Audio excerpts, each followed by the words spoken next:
Well, as you can see, we've changed gears a little bit, taking a break from the muskox hunting, and now we're hunting reindeer, or caribou as we know them. We're hunting over here in this real mountainous stuff, and these little draws in this deep fjord, and these icebergs floating up and down. Camp's just over the hill in that fog, and Canute went to get the boat. He's gonna pick us up down here. We got 2 glaciers down here at the end of the fjord. We'll probably check those out later. But this is quite the scenic place. We spent the first day hunting caribou right out of camp and saw only a pair of cows and 1 small bull. The next morning, we boated deep into the fjord, right up to the Sumilagarsuk Glacier. Canute dropped Frank and I off, and we hiked back along the glacier in search of caribou.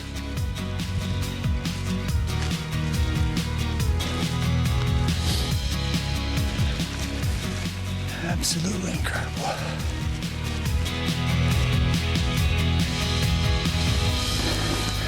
Unbelievable the way this glacier goes way back there for miles and miles.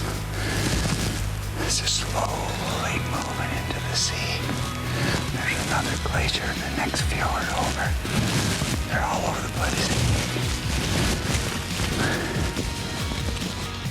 There are 2 primary species of caribou in Greenland. Some feral reindeer that were introduced in 1952, and the larger native species considered to be Central Canada barren ground caribou, which is the species I was hunting. These animals roamed constantly, and we weren't seeing large numbers, but I only wanted 1, and we found him. This was not a huge bull caribou, but it was a Greenlandic caribou, so size didn't really matter much to me.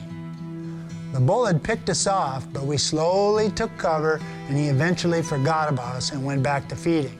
We let him relax and simply kept an eye on him, moving when necessary and waiting for him to bed down.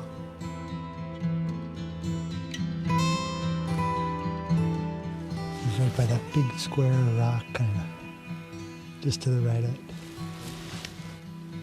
He's still just moseying around there. It wasn't difficult to be patient as we lay on the tundra and enjoyed the wild scenery. It's not often one gets to stalk game with a glacier as a backdrop.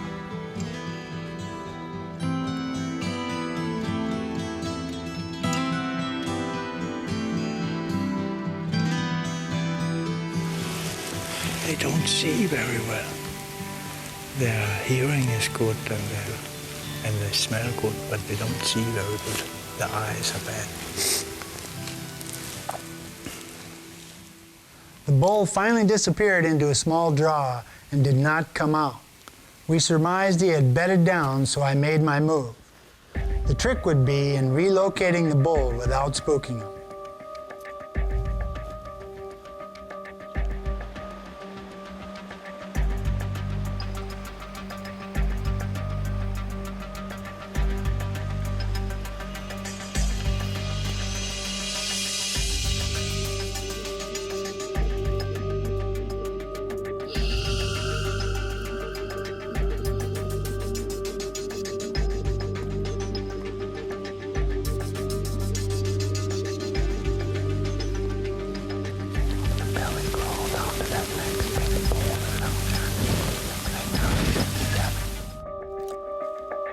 As soon as we found the bull at just 70 yards, he spontaneously got up and started feeding. I used the cover of the rocky knife ridge to crawl along parallel to the bull as he grazed. When I came to a gap in the rocks, I knocked an arrow and prepared for the shot.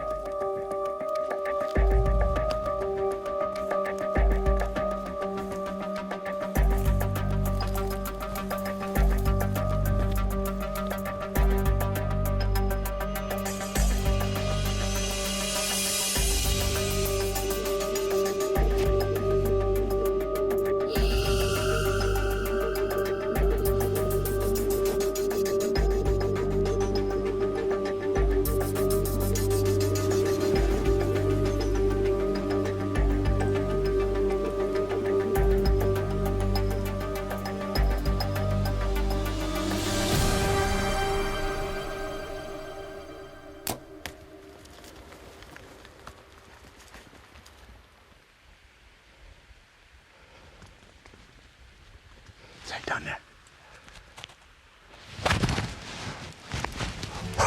Baby. A glacier in the background? You have got to be kidding me. You have got to be kidding me. That was one of my favorite stalks of all time. I cannot believe it. 27 yards right there. Walked right into us. We were way over there. This goes to show you just can never give up. As long as you can keep that animal in sight. We spotted him bedded here. I was going to shoot him in his bed. His vitals were perfectly open.